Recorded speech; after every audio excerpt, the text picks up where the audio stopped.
మన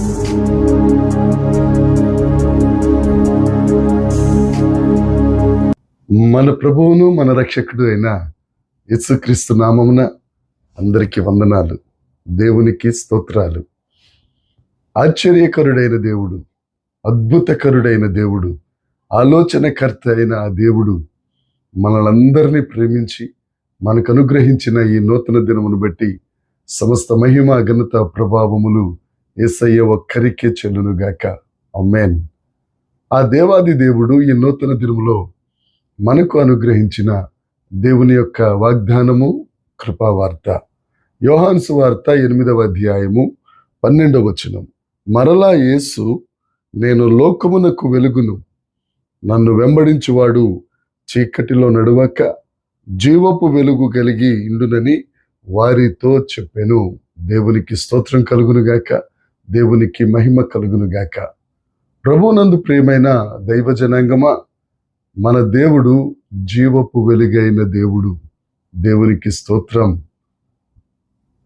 యోహాను సువార్త పరిశుద్ధుడైన యోహాను గారు రాస్తూ దేవుని యొక్క దైవత్వాన్ని గూర్చి ఈ సువార్తలో ఆయన వ్రాయగలిగారు.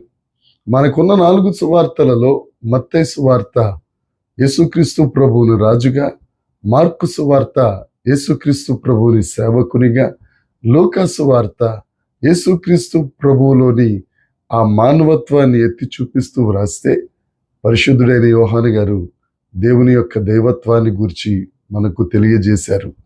యేసుక్రీస్తు ప్రభు అంటారు, మీరు నన్ను ఎరిగి ఉంటే, మనం యేసయ్యను మనం తెలుసుకుని ఉంటే, ఆయన మనకు జీవపు వెలుగు, ఆయన వెలుగునిచ్చే దేవుడు.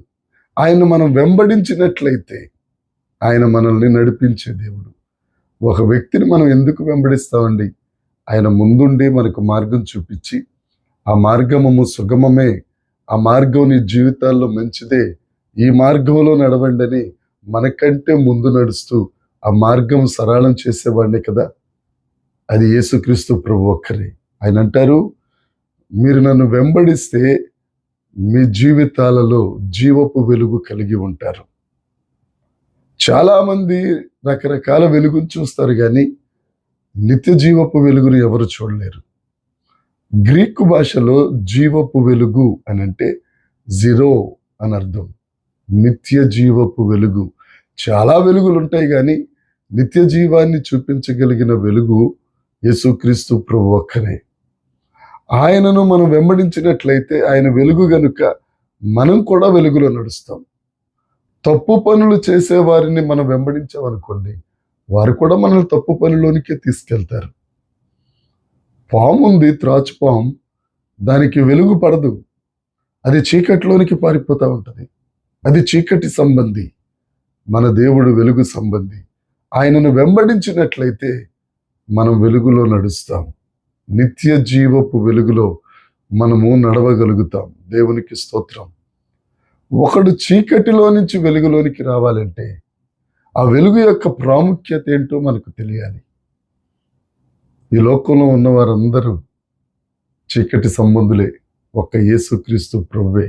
ఎందుకు అని అంటే, యోహాను గారు రాస్తూ యేసుక్రీస్తు ప్రభు చేసిన 7 అద్భుత కార్యాల గురించి, యేసుక్రీస్తు ప్రభు స్పష్టంగా చెప్పిన, నేనే జీవపు వెలుగును, నేనే జీవాహారము, నేనే పునరుద్ధానము, జీవము నేనే, ద్రాక్షావల్లిని నేనే అని, నేనే అనే స్పష్టమైన మాటలు పలికిన వాడు యేసుక్రీస్తు ప్రభు అని పరిశుద్ధుడైన యోహాను తన సువార్తలలో పొందుపరిచారు. ఆ నేనే నిత్య జీవపు వెలుగును అని చాటిన యేసుక్రీస్తు ప్రభువుని మనం అంగీకరించి ఆయన మార్గంలో నడిచినట్లయితే మన బ్రతుకులకు రక్షణ. ఈ రక్షణ ఎంతవరకు మనల్ని నడిపిస్తుంది అని అంటే, పరలోకి వెళ్ళేంతవరకు, స్వర్గాన్ని చేరేంతవరకు, మోక్షాన్ని అందుకునే వరకు. చాలామంది ఏమంటారంటే, నేను పాపం చేస్తే యేసుక్రీస్తు ప్రభు మా పాపాలని క్షమించేస్తాడు, మరలా పాపం చేస్తే మరలా క్షమిస్తాడు. అది కాదండి దేవుడు చెప్పేది.